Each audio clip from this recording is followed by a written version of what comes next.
In Proverbs 16, verses 1 through 16, the main contrasts are between the righteous and the wicked, and between man's plans and God's plans. And the overall counsel is that God uses our plans to accomplish His plans. And I have to say, this section is very intimidating because this is above my pay grade, and it's above any human being's pay grade to understand exactly how God's sovereignty and His eternal plans and purposes work. Because on the one hand, God grants us free will. He doesn't just control us like robots and make us do what He wants us to do, but on the other hand, somehow He can use our free will choices to do exactly what He had planned to do all along. It's almost like a game of cosmic chess where He's 10 steps ahead of us all the time, and He lets us make whatever move we want. If we want to move a pawn, we can. If we want to move a queen or a rook, whatever move we choose to make, God already knew we were going to do that, and He had the perfect response planned to accomplish His purposes. So in verse 1, He says the plans of the heart belong to man, but the answer of the tongue is from the Lord. So we can plan out what we're going to say, but God determines how the words actually come out and how the words are received on the other end and what impact those words have in the world. I think about Balak, who tried to get the prophet Balaam to curse Israel back in Numbers chapter 23. And so in his heart, he had this plan that he was going to get Israel's own God to turn against them. And so he hires Balaam to utter a curse, but a blessing comes out instead. And he's furious with Balaam. And he says, "What have you done? I told you to curse my enemies, but you've blessed them." And Balaam replies in Numbers 23 and verse 12, "Must I not be careful to speak what the Lord puts in my mouth?" So it was God's plan to bless Israel, but it was Balak's plan to curse them. And so God used Balak's plan to bless Israel. He didn't remove Balaam or Balak's free will choices. He used those choices to accomplish His plans. This verse connects well to verse 9, where He says, "The mind of man plans his way, but the Lord directs his steps." I think about Joseph's brothers who plotted in their heart to put him to death and to sell him into slavery to Egypt. And yet God's plan was to use Joseph to rise to second in command over Egypt and save the world from a famine. And so when Joseph finally meets his brothers and they're filled with sorrow for what they did to him, he tells them, "You meant it for evil, but God meant it for good." In other words, they thought that they were in control of their lives and that they had the power to arrange life the way that they wanted. But in reality, they were just playing into God's hands, doing His will and accomplishing His plans despite their own. In verse 2, all of us think that our plans are what's best, but God knows our hearts. He knows what we really need, and sometimes He needs to thwart our plans for the formation of our hearts and spirits. So in verse 3, since God knows what's best for us, we need to commit all of our works to Him and say, "Lord, take my life and use it for Your glory and for the accomplishments of Your purposes and plans, because I have no idea what I'm doing. I don't know the best plans for my life. You do, and so I'm submitting myself to Your will." God has determined a purpose for everything in verse 4, and He knows how to use our plans to accomplish His purposes, even the plans of the wicked. So for instance, God used Pharaoh's hard heart against him to bring God glory. Pharaoh thought,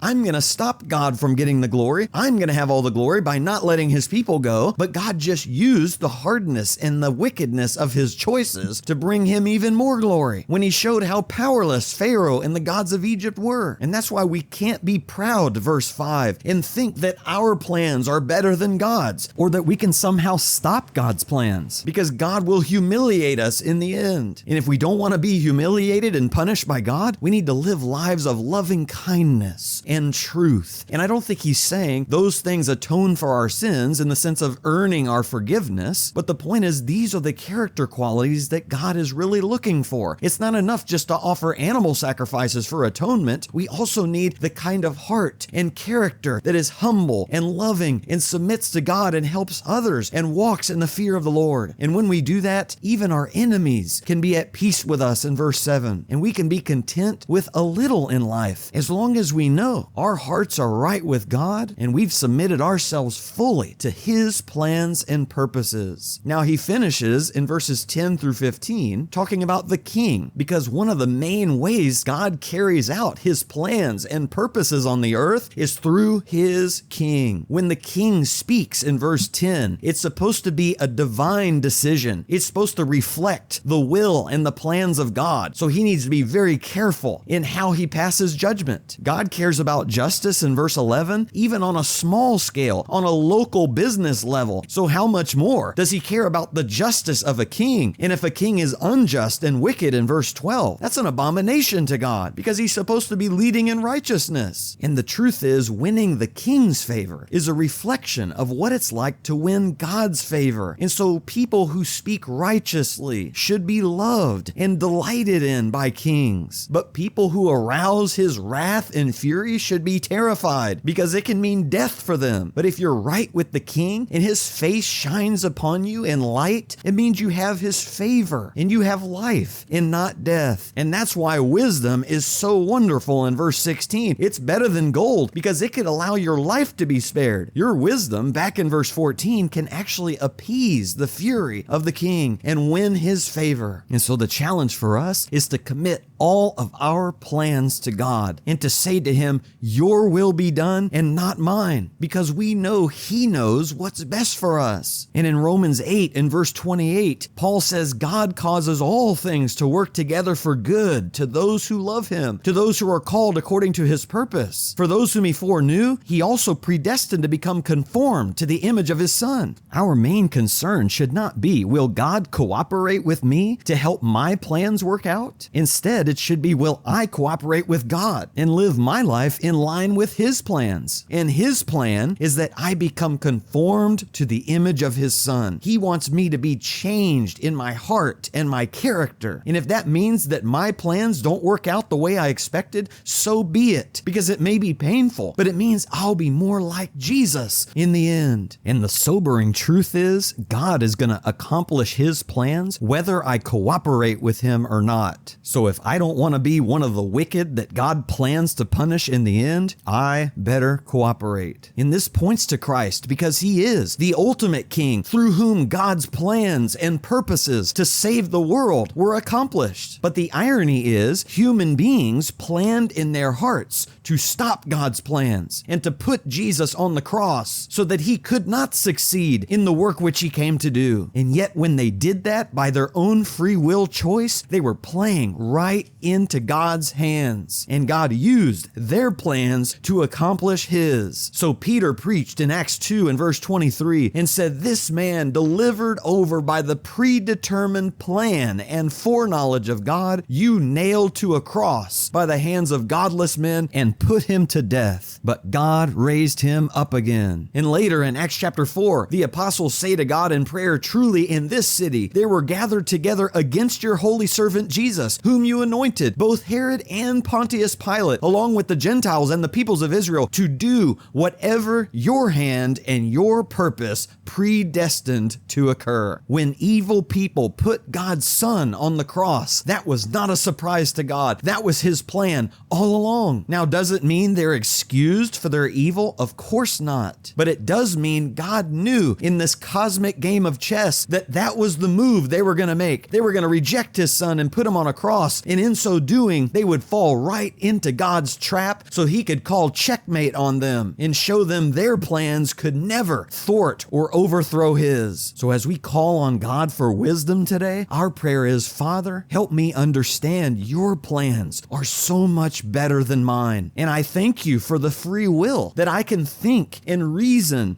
and plan ahead, but grant me the humility to realize I may chart a course for my life, but you're the one steering the ship, and I'm so glad.